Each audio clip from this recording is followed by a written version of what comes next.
evaporate, and when the Maya reduces, Maya loses its power over you, it becomes one.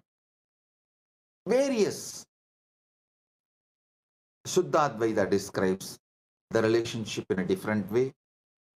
Various Upanishads,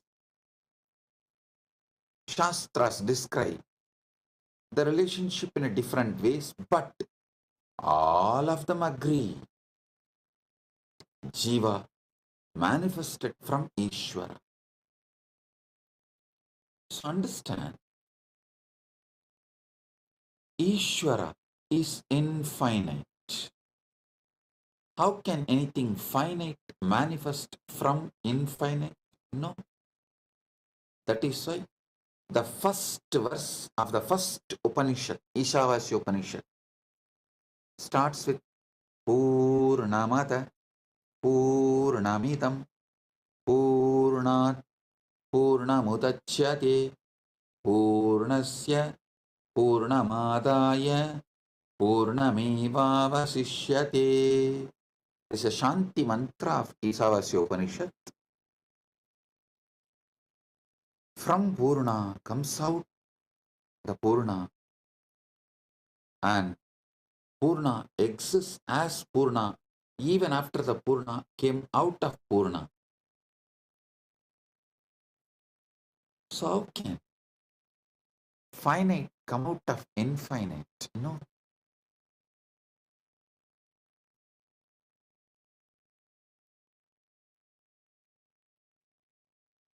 Jagat is infinite even if you start logically understanding the known universe is less than 0.00000000001%. All known universe which you can know and which you can imagine. This is what is the conclusion by the modern day scientists. I can give you 100 reference. The known universe and the universe you can imagine.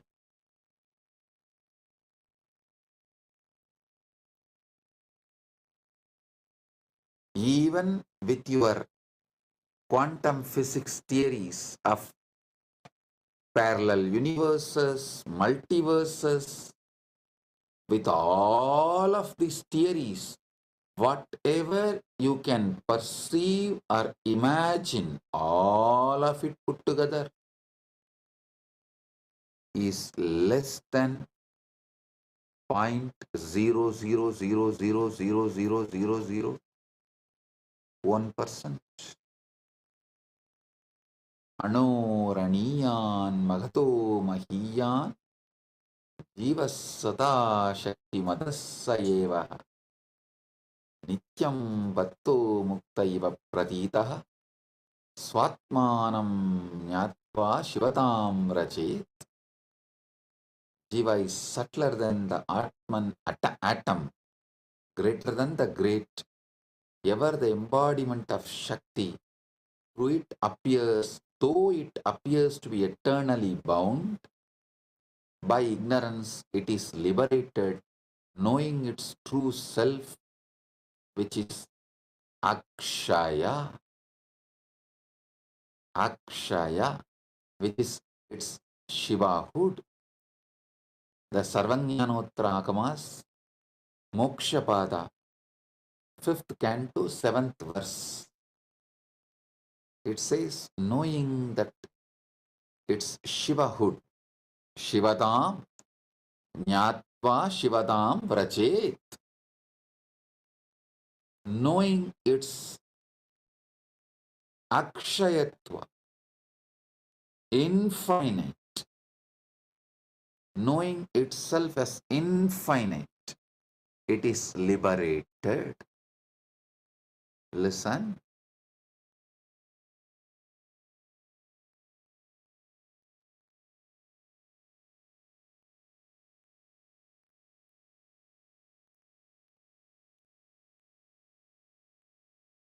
Jagat, which you can perceive, imagine, all put together, is only less than 0.0000001% of the actual Jagat exists. So it is literally infinite. If you even read Shastras, or even if you don't believe in Shastras, just read some of the scientists' references. I'll give you some references now. All the stars, planets, galaxies that can be seen today make up to just 4% of the universe. The other 96% is made of stuff astronomers can't see, detect, or even comprehend. These mysterious substances are called dark energy or dark matter. Astronomers infer their existence based on their gravitational influence on what little bits of the universe can be seen. But the dark matter and the energy themselves continue to delude all deduction. Overwhelming majority of the universe is, who knows, explains the science writer Richard Panek, who spoke about these oddities of the universe, of our universe, in his lecture in city of New York.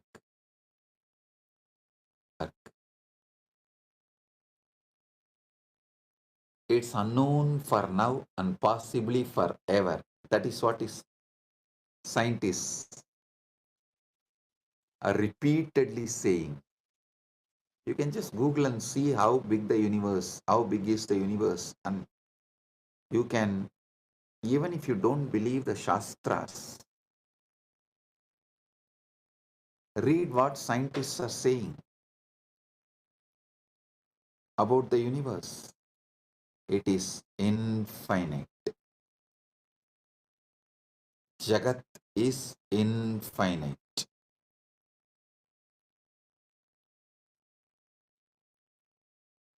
Listen, when you start cognizing Jagat is infinite, all your fears about death will just disappear, dissolve.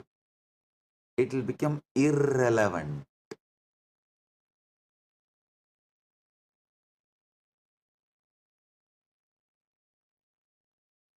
You will not have the greed to exploit Jagat and quickly finish enjoying. That stress generated by the greed will dissolve the moment you know Jagat is infinite. Same way, when you know Jiva is infinite, your fear that you need to finish enjoying everything within this one life will disappear. This fear and greed generates the violence to exploit further your interest at any cost. Asura means who furthers his existence and his interest and his life at any cost.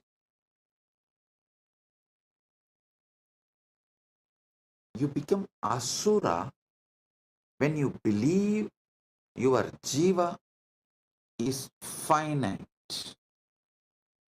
All religions which teaches your soul is finite and you have only one life or just few life. This one life theory is the reason for asuratva, that at anyone's cost, at any cost, even at the cost of the nature, even at the cost of the earth, even at the cost of the prakriti, you just further your interest and your life, which is asuratva.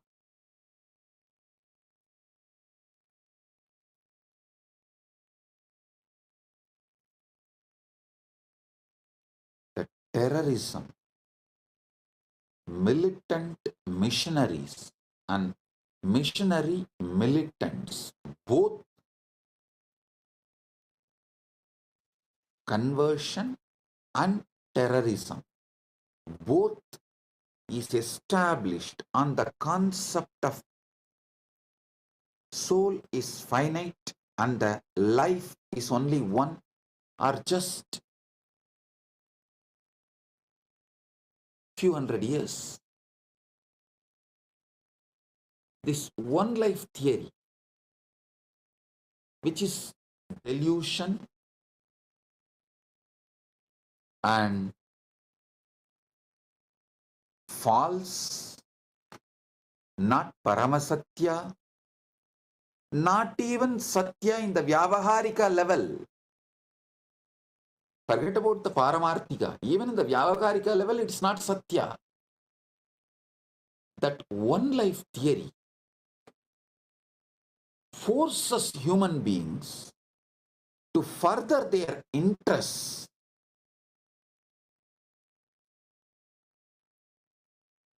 at any cost. It makes them feel like you can exploit nature, you can exploit Prakriti, you can exploit other human beings, you can exploit anyone, anything for your interests, to further your life and further your life's interests. That is the root cause of all militant missionaries and missionary militants, all terrorism and conversion. Understand? Cognizing Jiva is infinite, liberates you. Cognizing Jiva is Akshaya, Ishvara is Akshaya, Jagat is Akshaya, is Moksha. Listen, on this Akshaya Tritiya, realize all the three, Jiva, Ishvara, Jagat, is Akshaya. This is Moksha. At least start cognizing. Start cognizing this Jiva, Ishvara, Jagat, all these three are Akshaya on Akshaya Tritiya day. So this will just multiply, manifest, because anything you start on Akshaya Tritiya multiplies, manifests more and more. It explodes. It becomes infinite. So, if you start cognizing Jiva is Akshaya, infinite. Ishvara is Akshaya, infinite. Jagat is Akshaya, infinite.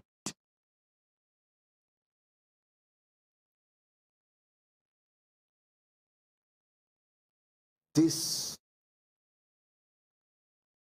liberation, moksha, will start manifesting in you as Akshaya.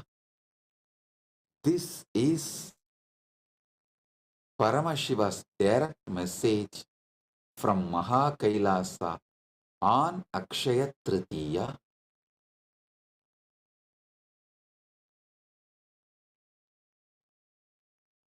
Paramashiva's blessings to all of you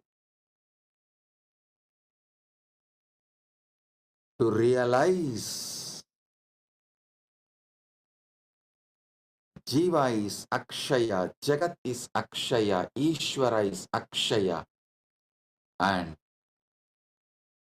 manifest moksha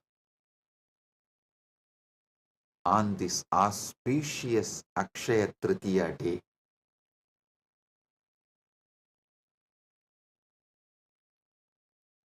Let Akshayatva manifest, infinite manifest.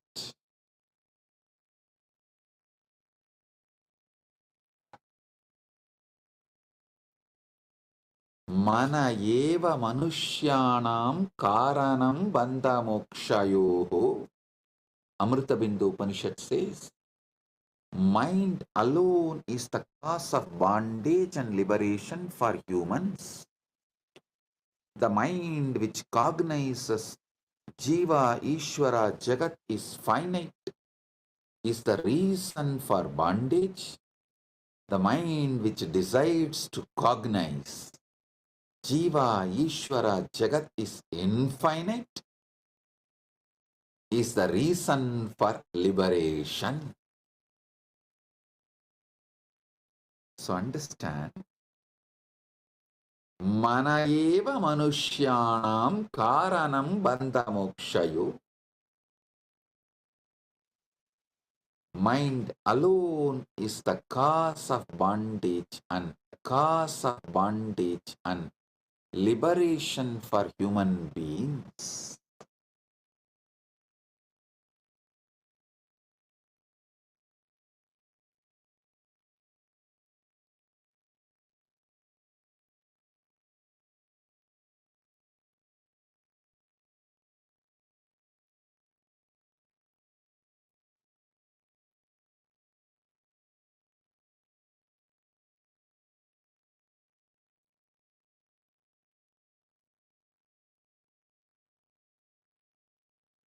Miss Anjali Swami is asking, could you please give a spiritual perspective to the recent Pahalgam incident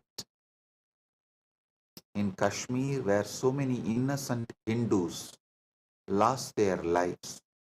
What should be the right approach towards non-violence? Listen. Miss Anjali Swami, I think I have explained in this satsang. I'll give you a straight answer. Asura, Asura means, that word Asura means, who furthers his life and his life's interest at anyone's cost, at the cost of anyone, he will further his life and his life's interest. He will not bother about others or nature or life. That person is Asura. So the Asura should not be allowed to exist and do this damage to others and the life. He should be contained, should not be allowed to cause any damage to others and nature is non-violence. Listen, ahimsa means not only you will not further your life and your life's interest at the cost of others and nature, you will also not allow the asuras who does furthering of their life and their life interest at the cost of others.